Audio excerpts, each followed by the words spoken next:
Hello, good afternoon. My name is Catherine Bailey, and I am a member of Sigma Tau Delta, which is an English society, honor society at UMKC.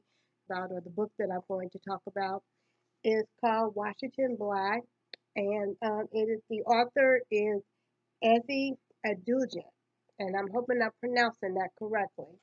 But this is what it looks like, Washington Black.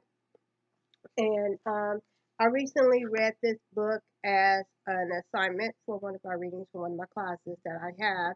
And I fell in love with the book. It was very informative and it was also educational. There's a lot of detailed description and imagery throughout the book.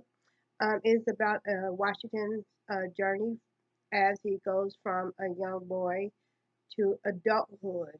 And it talks about some of the struggles that he endured in the 1830s when slavery was enforced. And so it's pretty much a lot of what he went through, the trials that he went through, and how he was able to overcome it all as being born into slavery and how he was able to get out of slavery.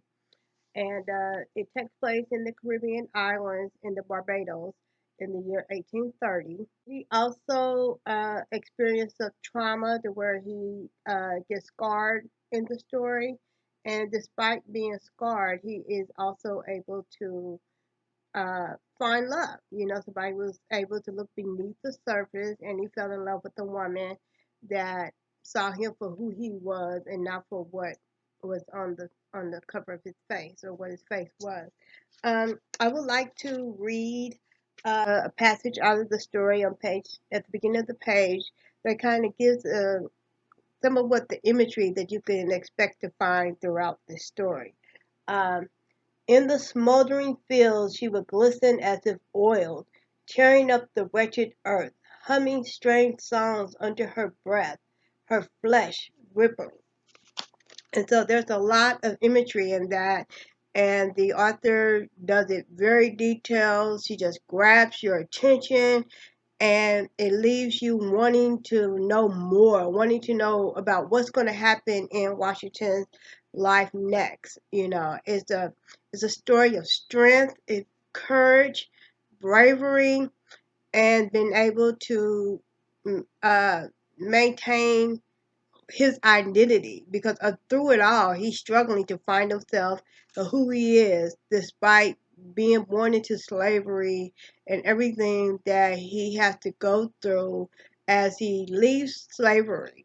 You know, I don't want to go into too much detail and give away the story, but he overcomes a lot. You know, and he has someone that kind of takes him under his wing and kind of guides him through the process.